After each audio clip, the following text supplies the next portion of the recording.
Vamos a, en este caso, hay dos cosas. Me voy a ir directo a presentar el tema y porque después en una parte de la clase voy a explicar, a compartir un trabajo que van a hacer, pero yo en ese momento se los comento. De hecho, el segundo parcial, yo voy a estar dando los temas y yo les voy a pedir que se concentren en esa parte, a efecto de que podamos lograr el objetivo que en este caso el centro universitario se ha propuesto y nosotros nos sumamos, por supuesto. Entonces, a ver, Maribel, Daniela, Denise, Castro, aquí está.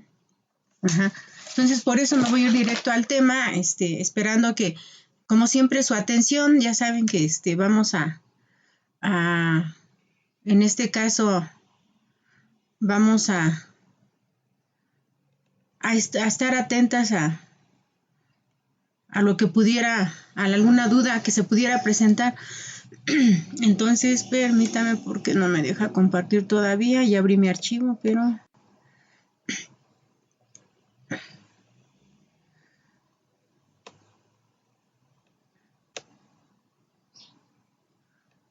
aquí está. La planeación yo creo que la subo, espero mañana, el lunes temprano, la del segundo parcial. Bueno, el día de hoy sí se ve en pantalla, ¿verdad? ¿Todo bien? ¿Sí la visualizan? Sí. Gracias. Bueno, los dos temas. Hoy vamos a hablar de los deberes fiduciarios y responsabilidades legales, obviamente de los consejos de administración. Y vamos a hablar, el otro tema es de la auditoría y los mecanismos de vigilancia de los consejos de administración de una empresa. Bueno, entonces esta lámina habla a grosso modo de los antecedentes, donde se empieza a hablar de este asunto de la parte fiduciaria. Entonces aquí tenemos que fue en Estados Unidos, en donde desde el derecho empresarial existe esta tradición y que se conoce como el Common Law Judice.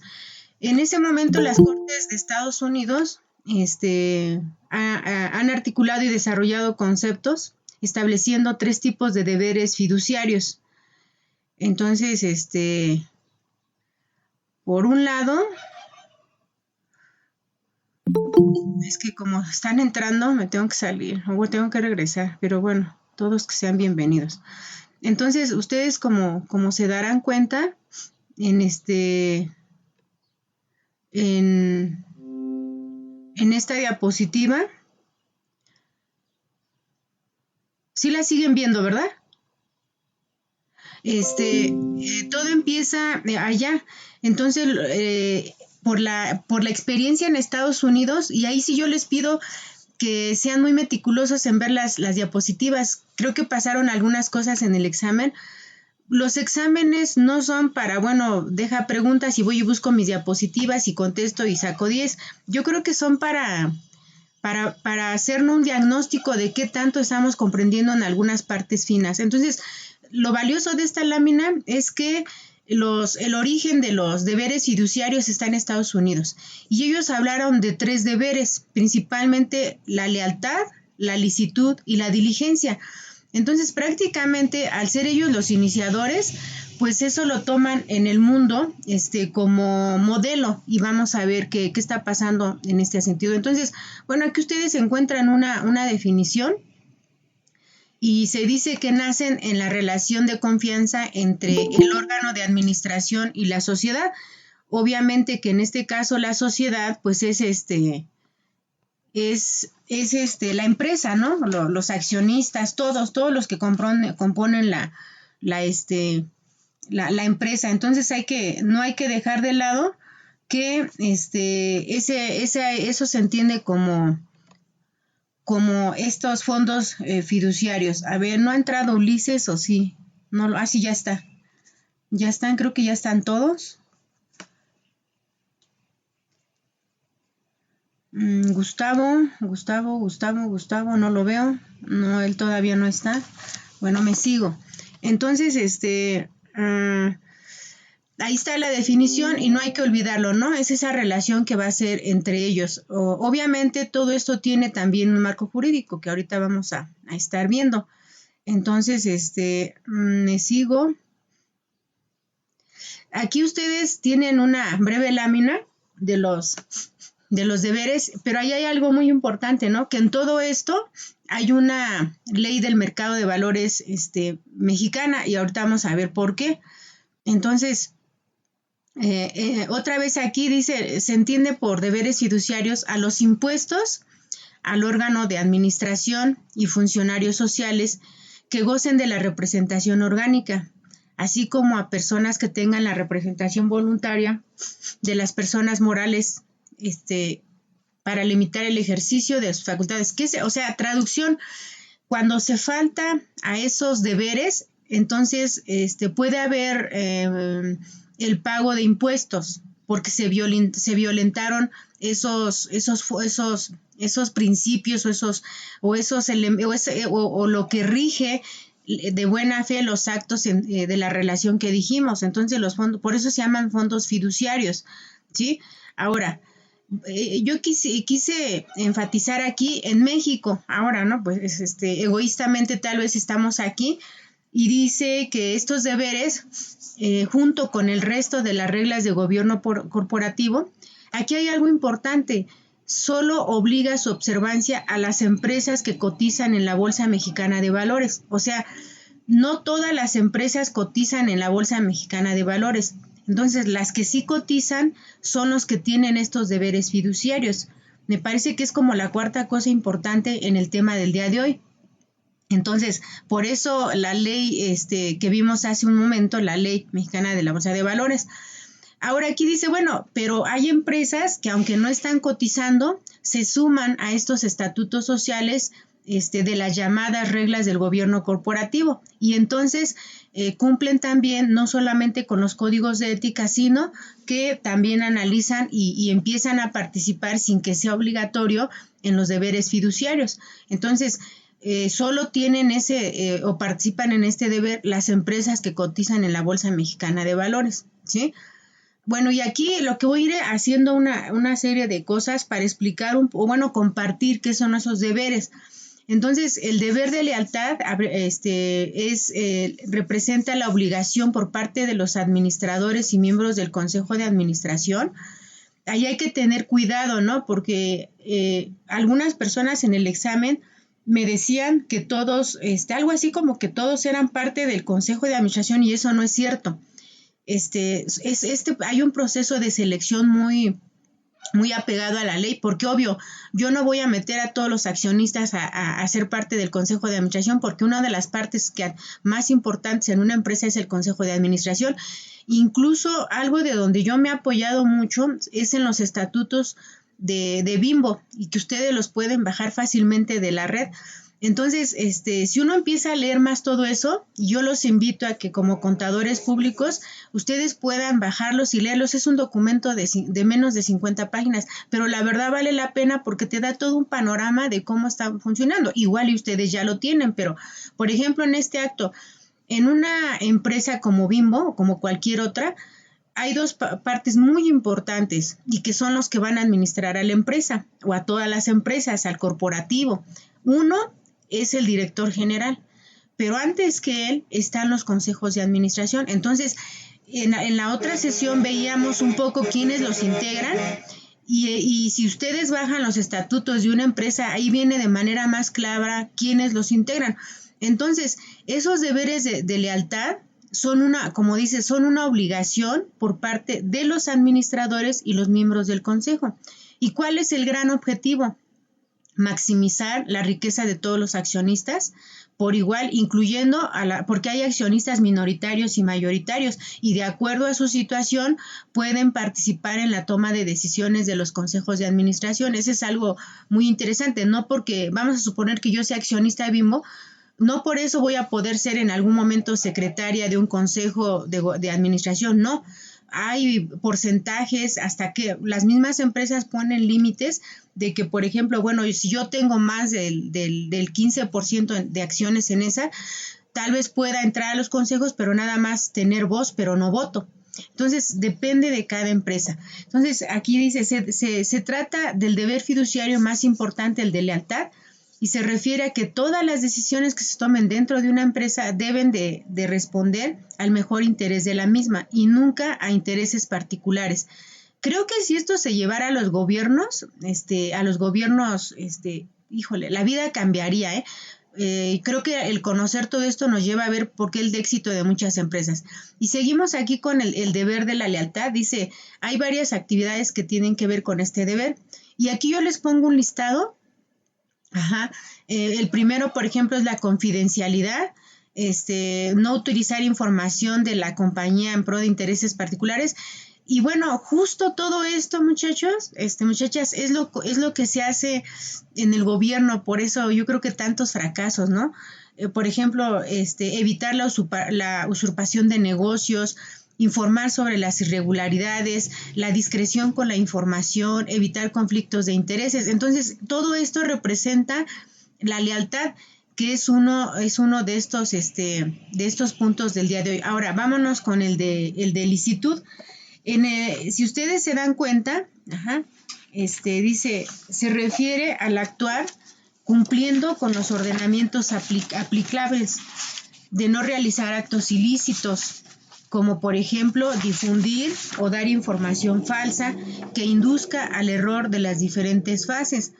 Entonces, recordarán ustedes que dijimos que se origina en Estados Unidos y que ahí en Estados Unidos se hablaba de dos. Este es uno de ellos, en este caso, el de licitud.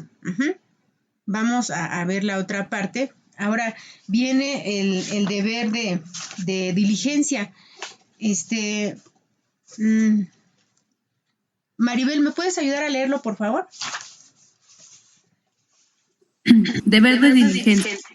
Implica actuar con el mismo cuidado como lo hace una persona prudente en la gestión de sus propios asuntos, e implica poner atención y actuar con cuidado en el proceso de toma de decisiones, evitando la negligencia. Entonces, se dan cuenta, y bueno, seguramente, tal vez en algún otro momento ustedes han tenido que actuar de esa manera, o a veces decimos, no, bueno, ya me voy porque voy a hacer unas diligencias, o mañana no te puedo ver porque tengo unas diligencias personales. Bueno, esas diligencias se tienen que hacer de manera prudente. Y bueno, si queremos más información, es justamente lo que hemos venido leyendo, de que debe de haber ese principio, ese deber de lealtad. Entonces, vamos a ver aquí. Y dice, la regla de discrecionalidad empresarial es aquella que permite proteger a los miembros del Consejo de Administración por las decisiones que tomen de buena fe, en el mejor interés de la compañía. Y luego por acá dice, por lo tanto, no deberían penalizar a los administradores y miembros del consejo que en forma honesta y de buena fe hayan incurrido en algún error al tomar una decisión que posteriormente será en forma retrospectiva. Pudiera ser como equivocada. Bueno, aquí es que hay empresas que sí penalizan cuando se atenta contra estos deberes. Aquí se comenta que no debería de ser, ¿no? Que simplemente yo creo que está bien que si no se cumplen, bueno, pero ahí dice, a lo mejor lo hicieron de mala fe, o como luego nosotros decimos, no, es que no lo pensé o no lo hice de manera consciente. Es a lo que va esta parte, que si es una decisión que fue de manera inconsciente o que no fue un acto de mala fe, pues no se sancione, ¿no? Pero bueno, ahí cada empresa lo va a determinar. Ahora, aquí nosotros tenemos un fundamento jurídico de los deberes fiduciarios, y justo está en la Ley de Mercado de Valores, que desde el 2005, en sus artículos del 30 al 37, habla de los deberes fiduciarios, ¿sí? Entonces, si nosotros quisiéramos profundizar más en esto, pues bueno, ahí está la herramienta, muchachos. Ahorita estamos viendo qué son, cuándo inician, en qué consisten, que es la parte que estamos ahorita compartiendo a efecto de que son los aspectos relevantes sobre el gobierno corporativo y que los estamos examinando como marca nuestro objetivo general de la asignatura. Entonces ahí está el fundamento. Si en algún momento les pongo opciones o les digo, a ver, ¿cuál es el fundamento jurídico de los deberes fiduciarios? Pues tendrán que decir ley del mercado de valores, ¿sí? Y cosas de ese tipo, porque pues en la profesión que ustedes desarrollan, pues esta parte es importante. Ahora ahí tenemos, va a haber otra vez el deber de diligencia. En esa ley viene de dónde, cuáles son los artículos que hablan sobre ese deber de diligencia. Y nos vamos a encontrar, por ejemplo, aquí que, así como yo dije hace un rato, quienes administran una empresa o un conglomerado de empresas, van a ser el consejo de administración y va a ser un director general. Entonces, en esta lámina se señala que los miembros del consejo de administración y los funcionarios de la empresa serán los responsables de la violación al deber de diligencia cuando causen algún daño patrimonial. O sea que hay un compromiso tremendo y bueno, no creo, y es algo que no hemos escuchado en esas empresas, hay mucho cuidado en estos procedimientos. Y ahí tenemos que aquí se me pasó algo, voy a tener que borrar, repetí. Entonces, aquí hay una serie de recomendaciones, dice que entonces los miembros del consejo se abstengan de asistir, salvo causa justificada, al juicio de asamblea de accionistas, a las sesiones del consejo y a los comités que formen parte, y que con motivo de su inasistencia no puedan sesionar legalmente. Este tipo de actos pudieran estar en algún momento faltando a estos deberes fiduciarios. Por ejemplo, el último, ¿no? Los que incumplan los deberes, se les impondrá esta ley o los estatutos sociales de la sociedad. En este caso yo les dije, pues yo me apoyé mucho de los estatutos de la empresa Bimbo, porque es una empresa muy grande, porque es una empresa que tiene toda una estructura, porque es una empresa que conocemos casi todos los mexicanos, y me pareció a mí muy interesante y qué bueno que está esto de las redes y la transparencia, pues que aparezcan sus estatutos firmados, sellados por notario público, y tú los puedes estar revisando sin problema, ¿no? Entonces vamos a ver, hay el deber de la lealtad, otra vez de acuerdo a la ley que ya referí, y dice, aunque esta ley no establece posiblemente por una falta de técnica legislativa una explicación clara de lo que debe de entenderse por el deber de lealtad, sí se consideran 3 supuestos. Y estos son: 1, confidencialidad; 2, los que tengan conflicto de intereses; y 3, los consejeros serán solidariamente responsables con los que les hayan precedido por las irregularidades en que estos hubieran incurrido. Sí se dan cuenta cómo, vaya, en el gobierno es muy distinto. Entra uno y luego empieza una cacería de brujas.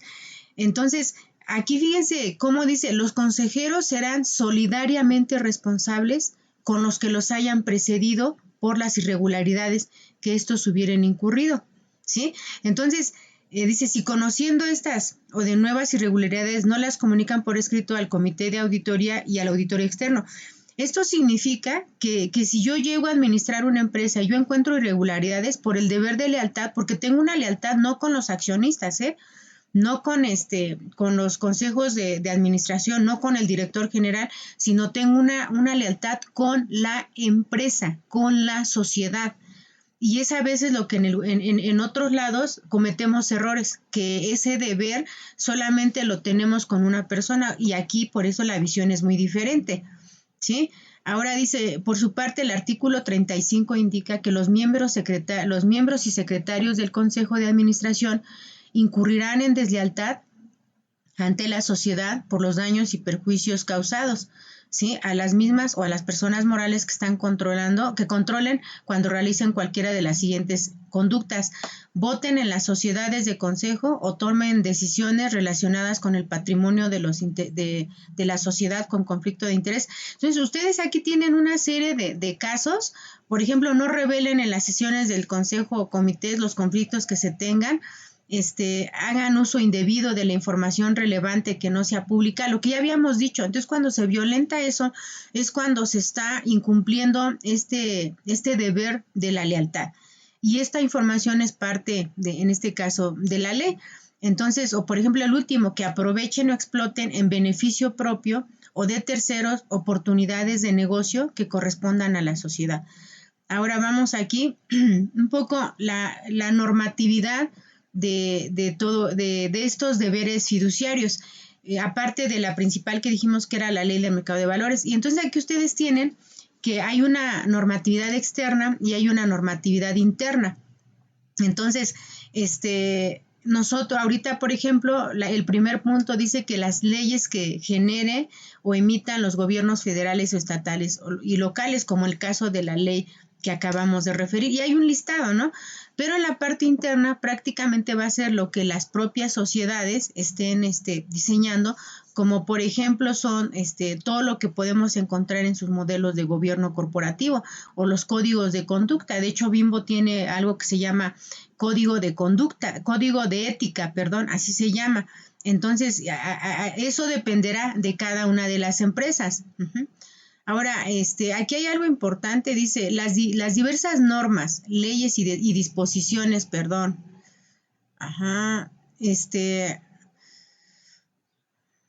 Así como las políticas corporativas y los manuales operativos, entre otros, son los que componen la normatividad que se aplica a la organización.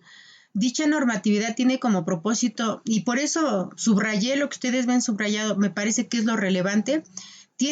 Toda esa normatividad tiene que promover la competitividad de las empresas en condiciones similares de mercado. Esto último es gracias a trabajar en un gobierno corporativo. Ustedes recordarán los antecedentes del gobierno corporativo que fueron particularmente en la década de los 90, no en los 70, fue en los 90, ¿sí?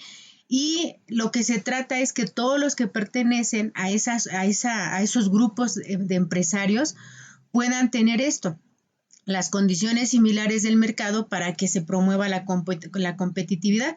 Entonces, todos estos fondos fiduciarios también empatan en todo esto. Ahora dice, ¿cuál sería el gran objetivo? Bueno, pues para cumplir con los objetivos que establece el Consejo de Administración.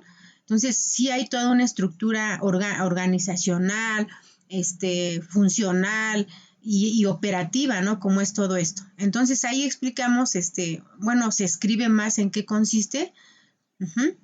Creo que no hay mayor problema. Y aquí tenemos ya con nombres.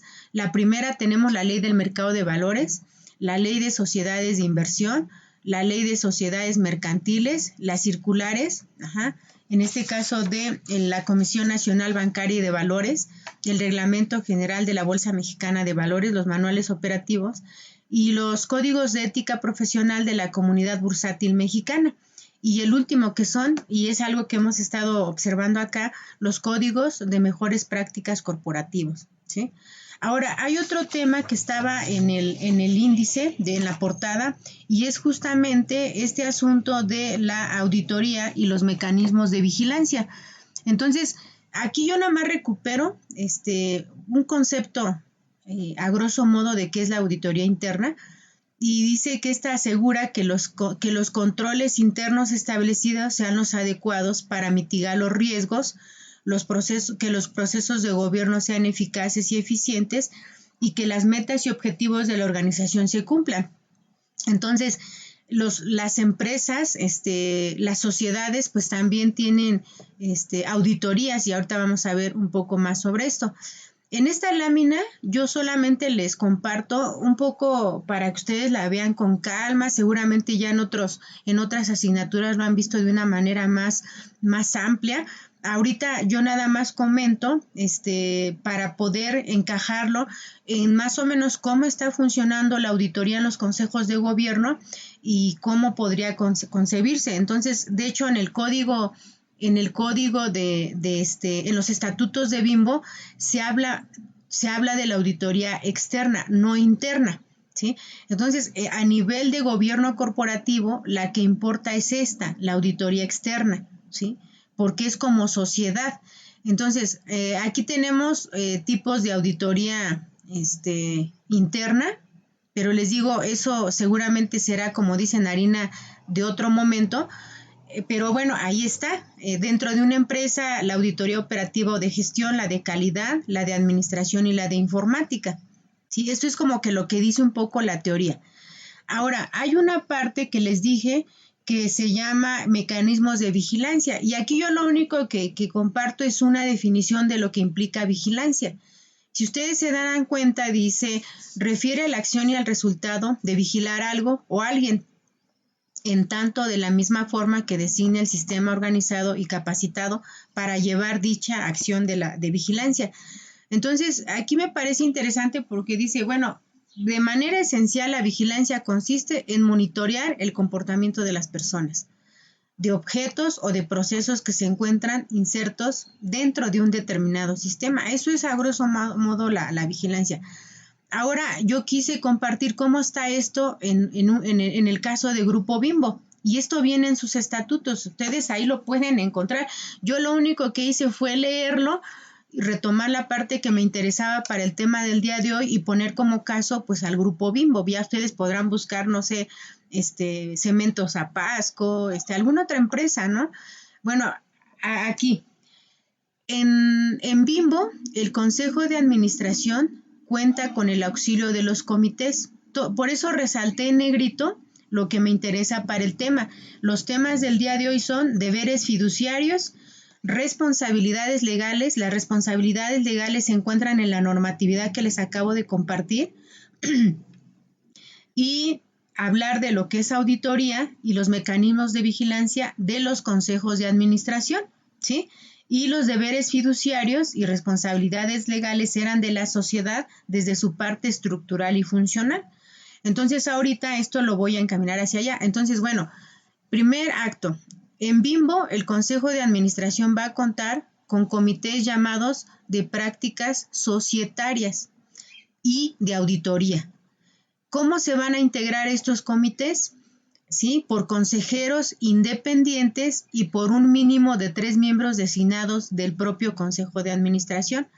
Como se darán cuenta, aunque son los estatutos de Bimbo, ellos no son juez y parte. Todo esto que acabo de leer es en función del artículo 25 de la Ley del Mercado de Valores. Y así están sus estatutos. Entonces, por eso en algunas preguntas que yo les hacía del examen, por ejemplo, cómo se integraba una sociedad, una empresa, y algunos sí ponían cosas raras, cosas que no iban, dicen, no, pues es que esto no, y en esos casos les ponía no un punto en su respuesta, sino medio punto. Pero yo sí les pido, porque ustedes no saben si al rato van a ser gerentes de una empresa, que lo más seguro es que sí, o van a ser parte de esos consejos. Entonces el estudiante universitario debe de tener estos elementos. Entonces, bueno, así se designan, como se darán cuenta, la figura de los consejeros independientes dentro del Grupo Bimbo, como parte, por eso les decía que bajo la filosofía del gobierno corporativo se habla en los estatutos, no dice externa, pero por obvias razones que estamos leyendo, dice que esos comités de auditoría serán integrados por consejeros independientes, ¿sí? Y un mínimo de 3. Ahí no dice cuántos independientes, eso lo determina el consejo en su sesión ordinaria, que como platicamos en esa clase, y es algo que muchos ni siquiera tenían idea en el examen, Cuando yo les preguntaba qué sesiones, me decían otras cosas raras, y ese día dijimos y pusimos como ejemplo a Grupo Bimbo, que los consejos de administración tienen 2 tipos de sesiones, las ordinarias y las extraordinarias. Y pusimos el ejemplo de que la ordinaria la hacen de manera anual y sí la extraordinaria puede ser pues de acuerdo a las necesidades. No sé si habrá 1, 2 o 3 durante el año. Entonces ellos tienen muy bien cuidada esta parte. Vamos aquí. Ahora, ¿cómo trabajan la vigilancia en Grupo Bimbo?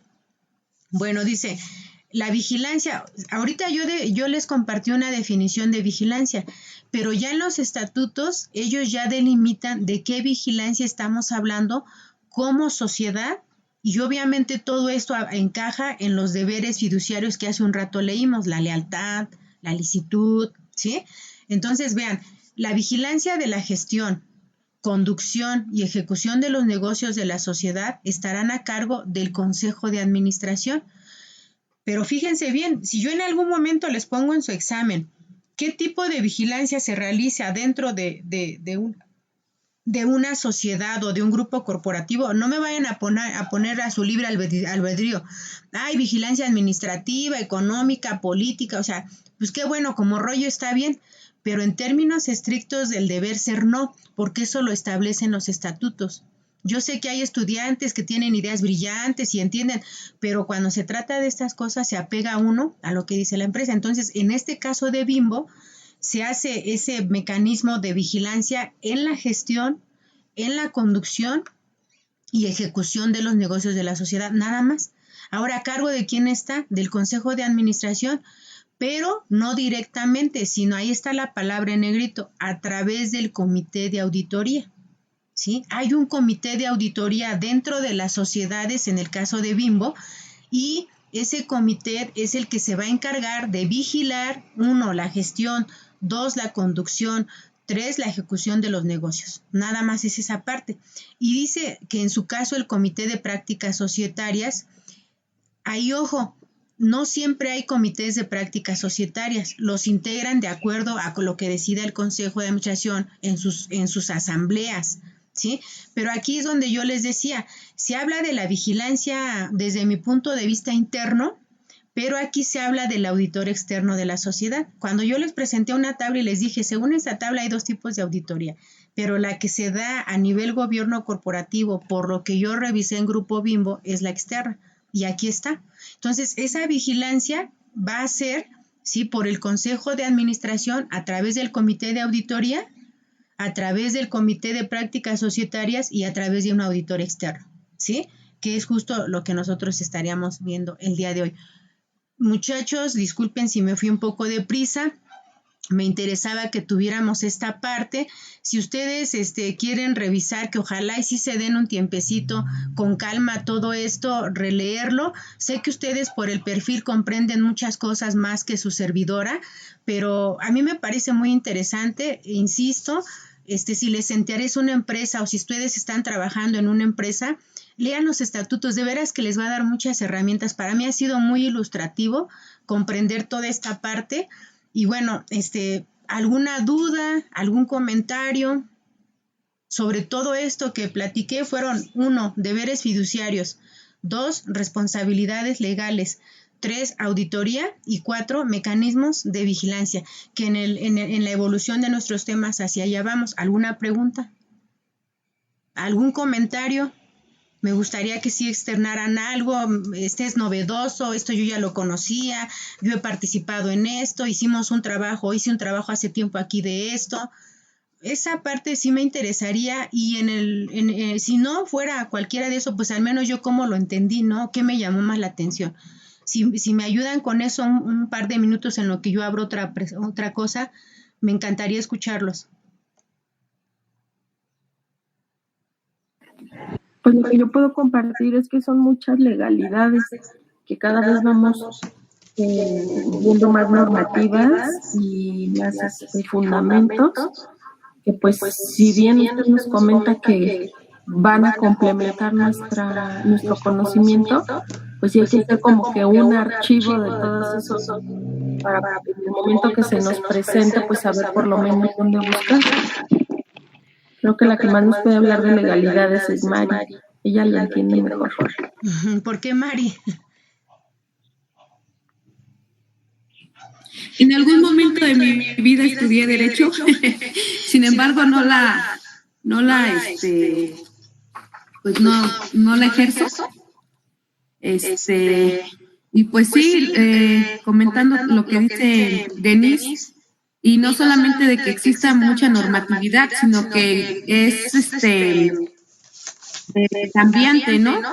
Por ejemplo, estábamos el año pasado trabajando con el Código de Comercio, el compendio, y entonces ahora el profesor nos dejó un trabajo y le comentaba yo a Denise, oye, te tengo que actualizar, ¿no? Porque año con año actualizan. Entonces, pues hay que estar al pendiente de esta situación, no nada más saber en qué ley, sino que sea la última ley para estar totalmente actualizados. Sí, fíjese que tiene razón. Creo que no hay una profesión, pero especialmente la de ustedes, la que tienes que estar constantemente en la actualización porque las leyes están cambiando al orden del día. Entonces, ¿alguien más me quiere regalar una opinión? Yo, por ejemplo, que están muy establecidos ahora para cualquier administración, lo que son más o menos como que los valores, ¿no? Que le ponen mucho hincapié en lo que es la lealtad, el compromiso, las responsabilidades.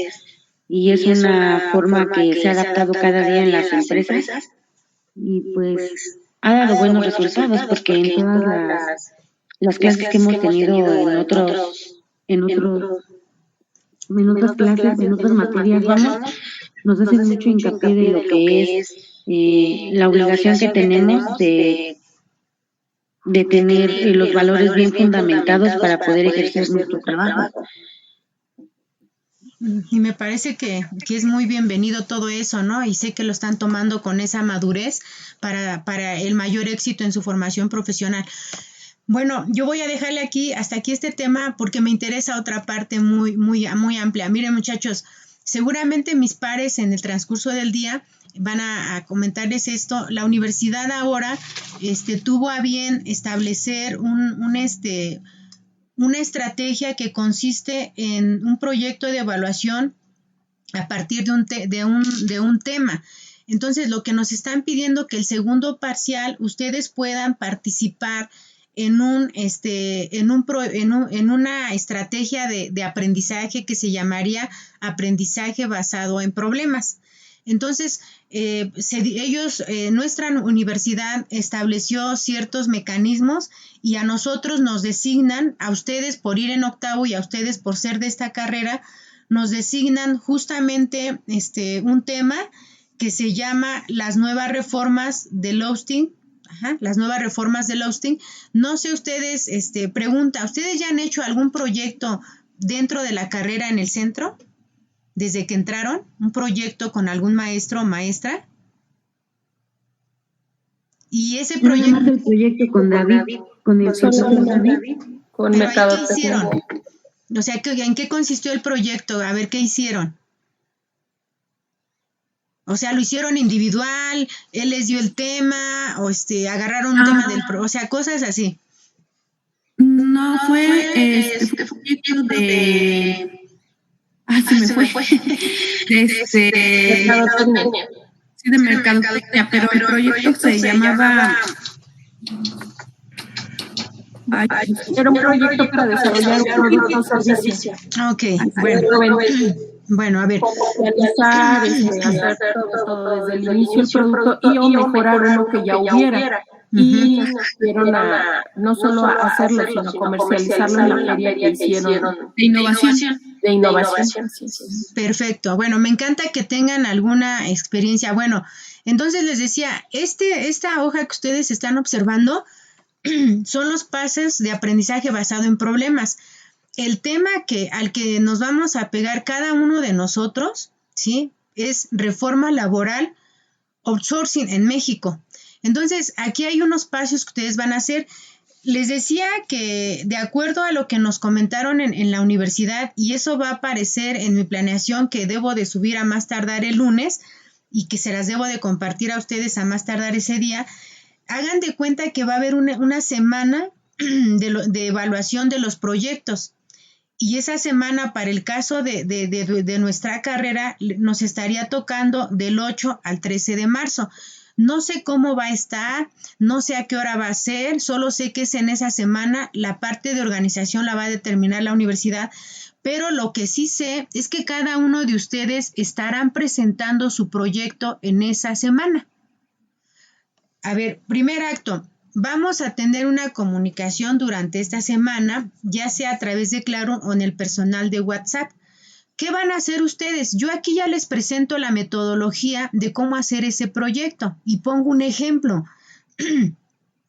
Lo dejé en rojo el título porque ese es el tema al que nos vamos a pegar nosotros.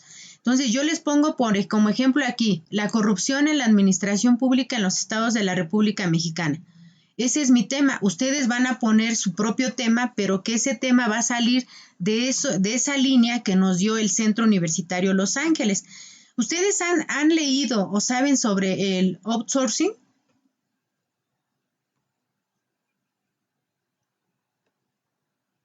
No, Olivia dice que no. Yo no he leído, pero tengo una idea de que es un outsourcing. Ok, bueno, entonces, como se darán cuenta, después vendría el siguiente paso, ¿sí?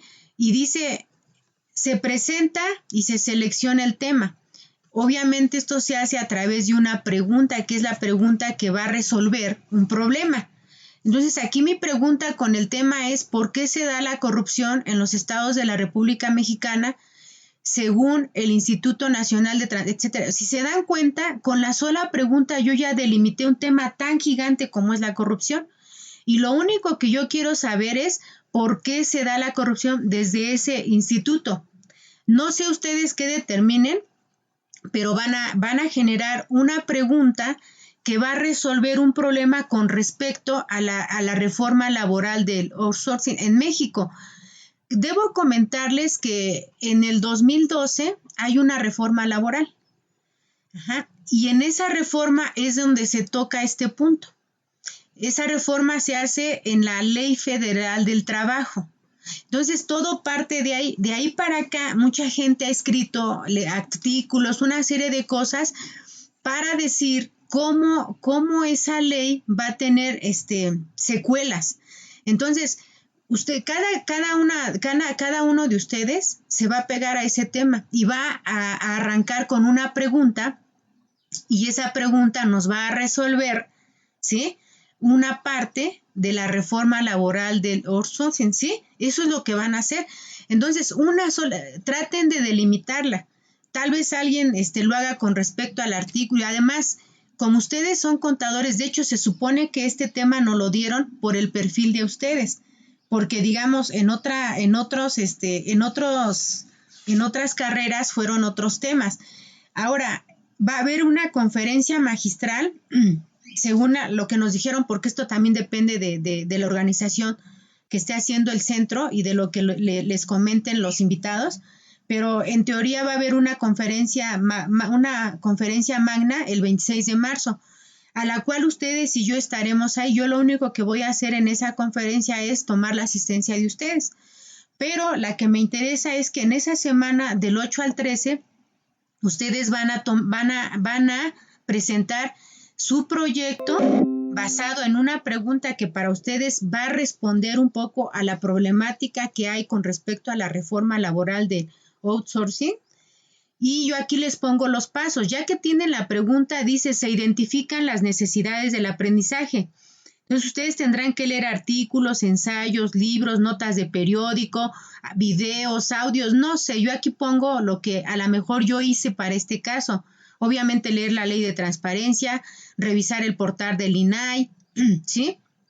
Luego viene el paso 4, se da el aprendizaje. Y aquí nosotros vamos a buscar cuestiones cuantitativas, si es que las hay.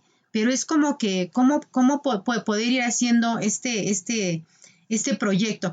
El aprendizaje basado en problemas conlleva una metodología y se supone que nosotros lo que agarramos es un problema que hay con respecto a eso. Por ejemplo, tal vez se me ocurre, ¿cuáles son las lagunas desde el punto de vista de la contaduría que hay en esta reforma laboral del outsourcing? Por lo tanto, algo que tendrán que hacer todos es revisar esa reforma del 2012. Si hay una fecha, déjenme ver. Sí, esa fecha, no. Es que sí la anoté, pero ahorita no la tengo. Ok, sí, aquí está. Hagan de cuenta que esa reforma se hace a la Ley Federal del Trabajo en el 2012, particularmente en el artículo 2 de la propia ley. Entonces, yo les sugiero en esta metodología que les estoy compartiendo, en el punto 3 y 4, todos van a hacer algo diferente, no lo van a hacer igual, porque cada quien lo va a presentar en esa semana. Van a decir, bueno, el problema que yo voy a resolver es a partir de esta pregunta. busqué esto, hallé esto, lo encontré aquí y la solución es la explicación, no la solución, la explicación que hay sobre esta pregunta sería esto. ¿Sí me explico? Eso es lo que van a hacer. Como yo quiero y sé que esto les va a requerir algún tiempo, los temas los voy a estar dando yo como el día de hoy.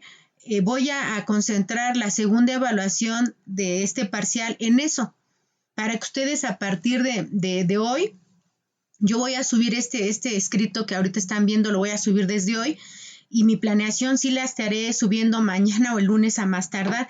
Entonces, digamos, en el sábado siguiente, que estaríamos a 26, ya ustedes harían, en esta clase generarían sus dudas que tienen sobre lo que ya están haciendo, porque prácticamente casi para dentro de 2 ya estarían presentándola.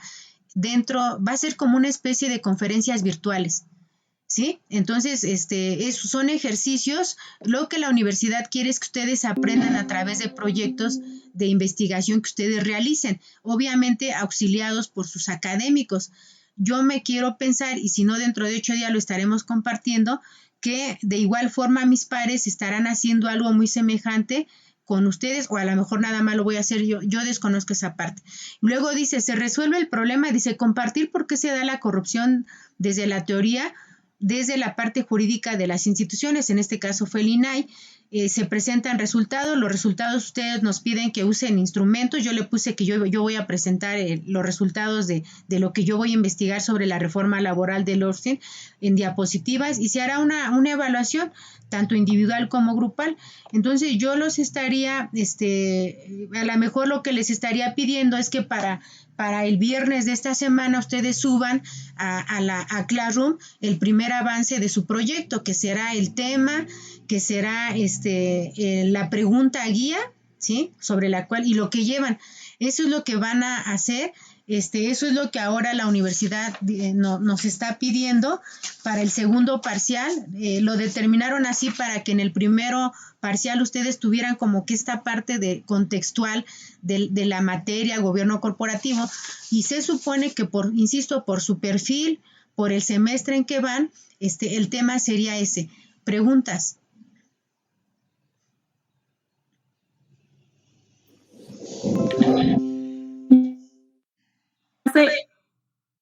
En ese sector lo vamos a hacer así, en esos pasos, siguiendo esos pasos, igual, la pregunta, las necesidades de prestarle la información, o sea, es el estricto orden. Y otra, si usted nos puede dar el retroactivo para decirnos, ¿sabes qué falta quitarle con la...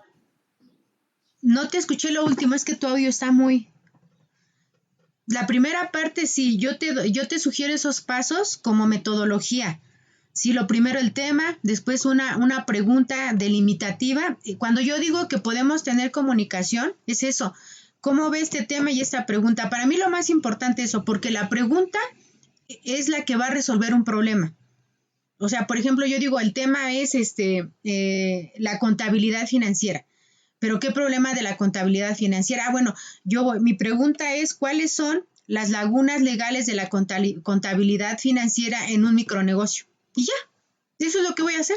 Entonces, seguramente lo único que voy a hacer es revisar las 3 principales leyes que regulan la contabilidad financiera, y yo, profesionista, diré que para mí hay solo 3 principales lagunas para los microcomerciantes o microempresarios, ¿sí? Y ya, eso es lo que voy a hacer.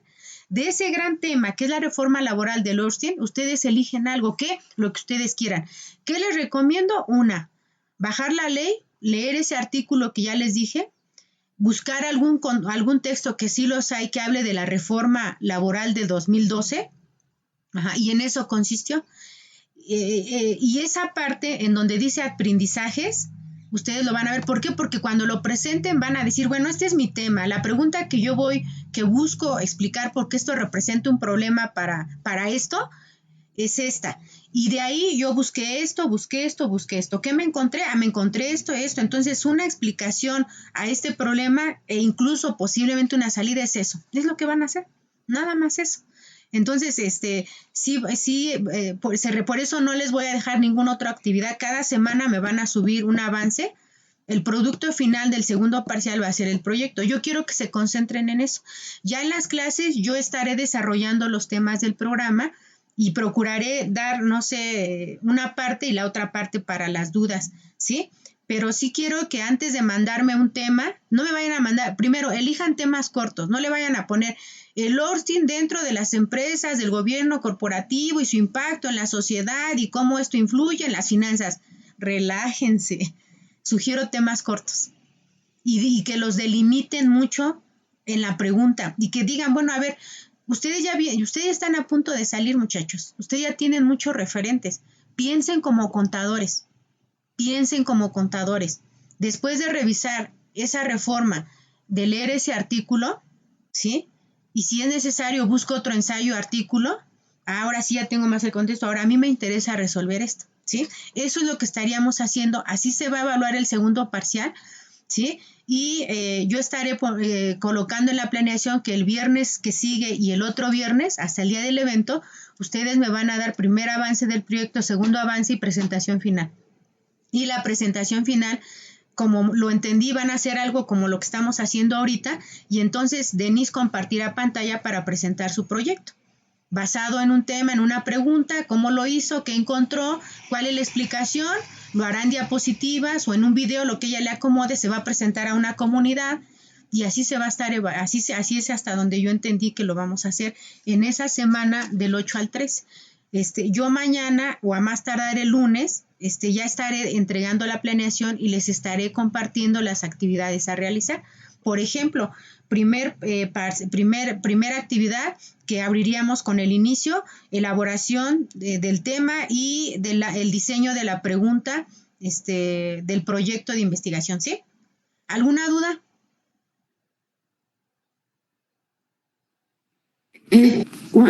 Cuando habla de compartirlo en comunidades, ¿a toda la comunidad universitaria o solamente a nosotros como grupo? No, como me dicen, se va a compartir, van a hacer, va a ser una semana de evaluación de proyectos. No sé qué día ni a qué hora, pero yo me imagino que van a decir, bueno, al octavo de la licenciatura en contaduría le toca, no sé, el 9 a las 10 de la mañana. Y ya ahí les toca presentar a ustedes, o ya ellos determinarán el orden. Mi compromiso es revisar su proyecto, darles acompañamiento, darles ideas, resolver dudas y que estén listos para ese día. Y eso va a ser parte de su evaluación. Yo lo voy a manejar así. Yo desconozco cómo lo van a hacer mis otros pares, pero yo lo voy a manejar así. Si el siguiente sábado ustedes me dicen, maestra, tenemos esto, le proponemos esto, porque aquí nos dijeron esto y nos parece más viable, yo me adapto. No hay ningún problema, pero el tema va a ser ese porque eso lo determinó nuestra universidad. Entonces, bueno, ¿alguna otra duda? Si no, para ir cerrando la sesión porque estamos a 4 minutos de las 9 y ustedes tienen otra clase. Ok, pues gracias. Cuídense mucho, un abrazo y los veo el próximo sábado y subiré el material y esto que ahorita les dije en un ratito. Gracias. Gracias, Mir. Hasta luego.